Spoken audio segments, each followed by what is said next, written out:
I think if you like the business and you like the person who's coming to you and the price sounds reasonable, and you really know the business, I think probably the thing to do is to take it and don't worry about how it's quoted. And it won't be quoted tomorrow or next week or next month. In 2020, investors have been hit with the biggest financial shock since the global crisis in 2009. The US stock market is down over 32% from its February peak, and the most common question I have been asked is, should I buy stocks now or wait for things to get worse? So in today's video, I am going to be answering that question with the help of the greatest investor of all time, Warren Buffett. Warren Buffett has been investing for almost 80 years and has accrued wealth of almost $90 billion as of December 2019. Make sure that you stick around to the end in this one, because towards the end of the video, I'm going to share with you some free resources that can help you apply some of the investing principles that we discuss throughout the video. But first, let me catch you up to speed by briefly explaining what has happened in the global economies and stock markets this year. On February 19th, 2020, the US stock market closed at an all-time high. And up until that point in this year, nothing had really happened that would affect businesses substantially. But slowly and quietly in the background, an illness that shall not be named was beginning to spread. And the fear of a pandemic became real, with the illness of having the potential of causing severe health problems for many people, as well as bulldozing the global economy. The first big hit to the stock market came after China went into complete lockdown. Investors had no idea how long this was going to last, and many feared that it would hurt their global businesses who relied on China for parts of their business. From there, other regions of the world also began going into shutdown to prevent the spread of the illness. This event was a big wake-up call for many countries who realized that they were severely underprepared for any significant increase in demand for healthcare services. So countries like Italy went into complete shutdown, followed by parts of the United States, and most recently my hometown Victoria, Australia, is banning all non-essential travel and non-essential services for an undetermined length of time. So that brings us to today. Just over 1 month after the market peaked, the US market is down over 32% and the ASX is down over 36%. And since this has been the fastest and most dramatic decline in the stock market in terms of the US or Australia, many investors such as yourself are scratching your head wondering if now is a good time to jump in and invest, or whether you should be waiting for things to get worse. So what does the wise Warren Buffett think about all of this? Does he think you should be waiting, or does he think that you should be diving in and buying stocks now? Terrible, but I've always felt a pandemic would happen at some time. I mean, I've actually used that term, I mean, in describing things that can interrupt the progress of not only this country, but the world. It won't stop the progress of the country or the world. I mean, this is a terrible event that's occurring. We don't know how terrible, and it may not turn out to be that big a deal when we get through, but it may turn out to be a very big deal, and we just don't know, and I certainly don't know, and nobody knows. But there will be interruptions, and I don't know when they will occur, and I don't know how deep they will occur. I do know they will occur from time to time, and I also know that we'll come out better on the other end.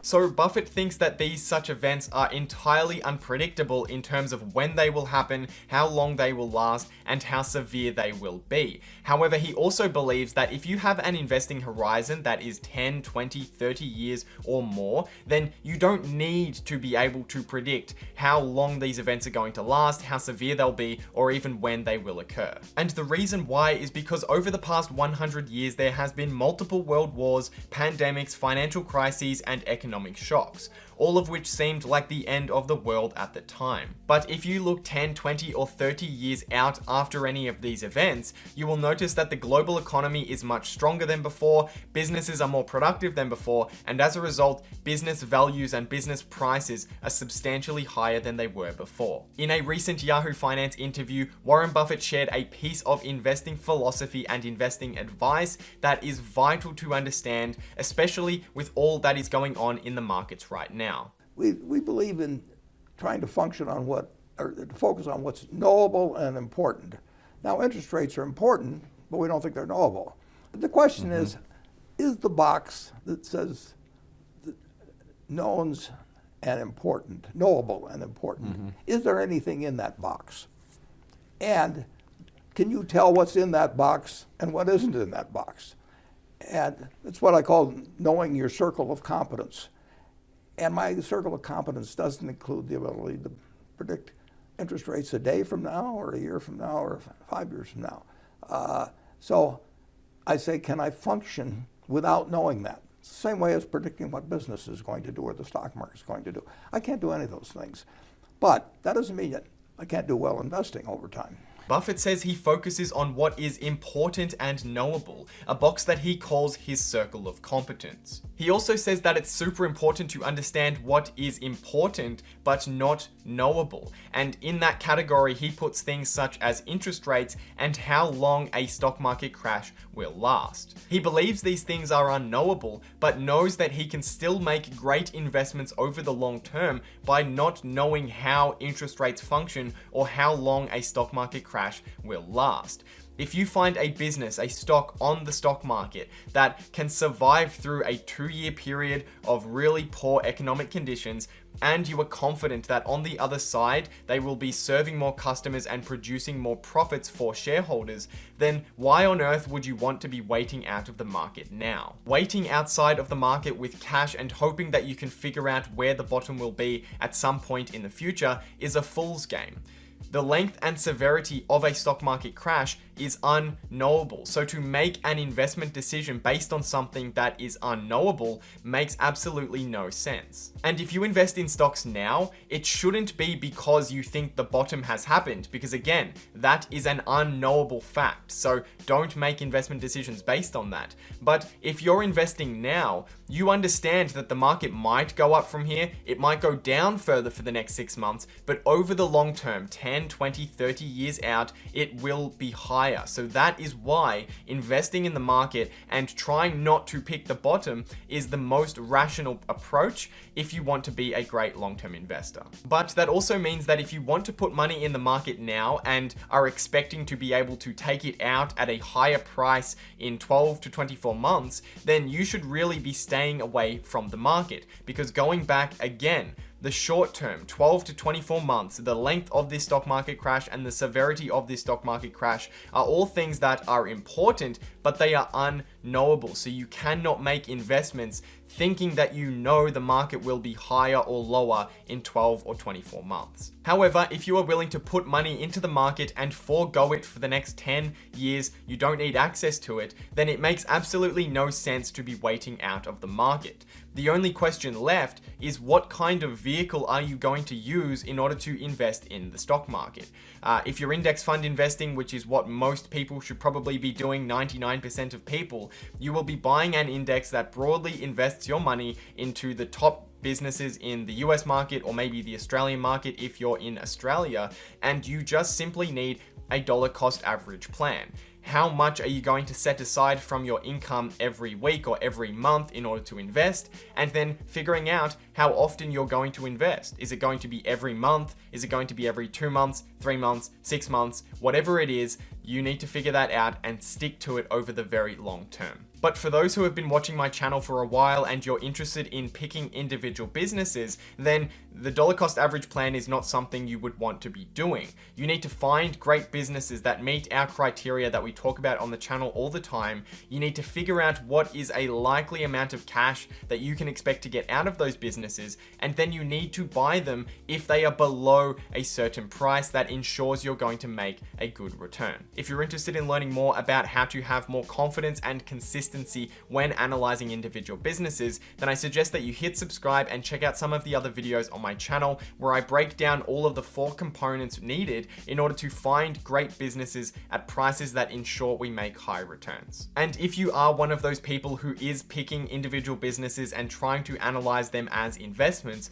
then I have some free resources that I want to share with you in order to help you make better decisions, smarter decisions, and ultimately make good investments. The first resource is a free stock analysis spreadsheet that I use to analyze companies' numbers and to figure out what price to pay for a stock. The spreadsheet can help you figure out if the company has a distinct competitive advantage that will ensure that it will thrive over the long term. It also helps you to assess management in a number of different ways. It helps you to assess how effective they are at reinvesting profits and compounding the wealth of shareholders and investors over the very long term, and if they are managing debt to a low level by focusing on some of the most important key ratios. And finally, the spreadsheet has a discounted cash flow calculator, which is where we can come up with an estimate of how much cash we can expect to get out of an investment over the next 10 years and its remaining life, and therefore figure out an appropriate price to pay based on what kind of return we are targeting. The spreadsheet is available as a free download via the link in the description, and I've also included a link that explains how I enter in all of the data so that you can go through, find the data from the financial reports, enter it into the spreadsheet, and then start applying and using the spreadsheet.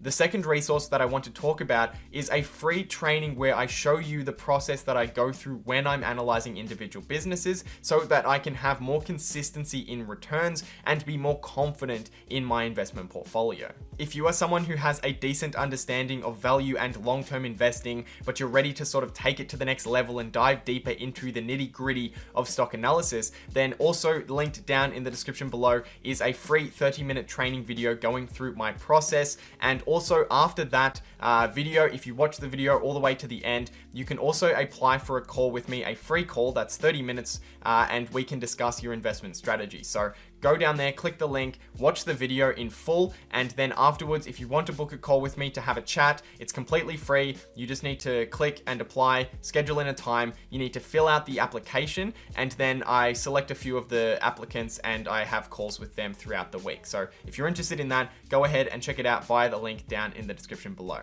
But that is all for today's video, guys. I put a ton of effort into making this one, so I hope you enjoyed it. And if you did, the best way that you can show me is just by hitting the like button or leaving a nice comment down below, or a critical comment if you have something to share. I really don't mind positive or negative comments as long as they are constructive. Then I can always sort of improve the content here for you. But other than that, I hope you guys have a great day, and I'll see you in the next video.